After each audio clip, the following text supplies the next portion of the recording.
é a lavadeira da Madalena. Chámase así pola igrexa.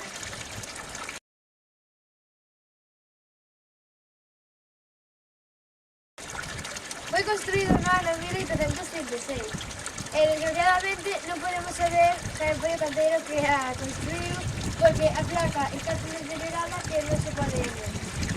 E na data, o único que se pode ver é o baixo. Foi reconstruída baixo a alcaldía do señor Rubira Proutín na época republicana. Na súa construcción tiveronse en conta varios factores de estética vanguardista, como por exemplo a tipografía adaptada aos planos, rectilíneas, cores, etc. Este lavadoiro foi reconstruído no ano 2009 por unha empresa da Coruña chamada Aldasa. As dúas persoas que o fixeron foron José García Pérez, o meu pai, e Esteban Lois Folgar, o meu primo. Aquí este lavadoiro ten 8 pías e viñan a lavar as mulleres coas súas fillas mentres cantaban e conversaban coas súas vecinas.